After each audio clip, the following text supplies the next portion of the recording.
Welcome, friends. Where else at Disneyland can you find all the medieval fun of the Sword in the Stone, some of the most gorgeous flower vignettes in the whole park, and maybe the greatest hold my beer moment in Disney history?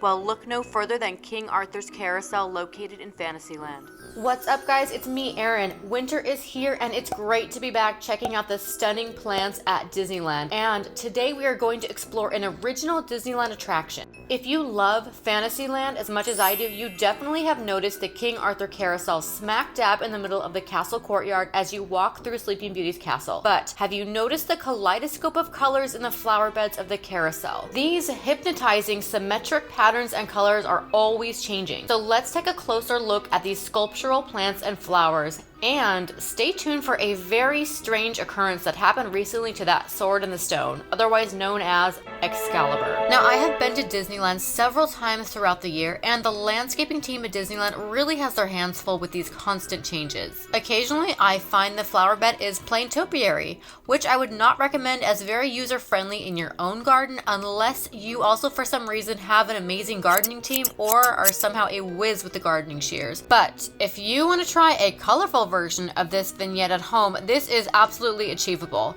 The pink beauties featured here in Southern California on a very rainy January are geraniums, and the purple flowers are Cape Marguerites. Okay, let's get on this carousel and give it a try here. So the flowers may look precious and very hard to care for, but these flower combinations chosen are for the most part pretty hardy and easy to care for, and they can tolerate a good amount of sun. For example, the tall purple candle larkspur, is it just me or do these guys remind you of the statues from the White Lotus? If you've seen the show, you know what I mean. Okay, back to the flowers.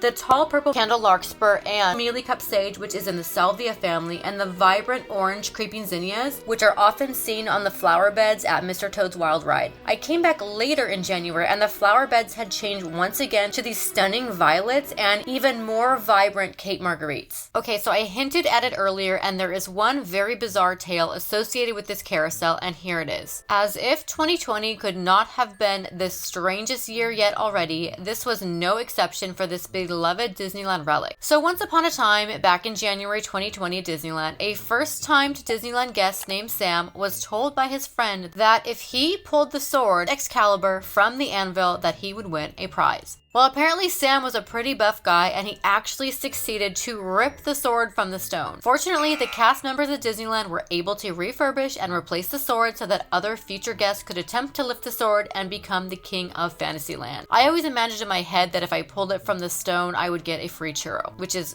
amazing. Way better than being the king of Fantasyland. Well, that's it for now, guys. If you enjoyed checking out the plants and flowers at this Disneyland attraction, be sure to check out the other ride videos and hit the subscribe button so you don't have to have any plant and Disneyland FOMO. Until next time, see you later, plant people.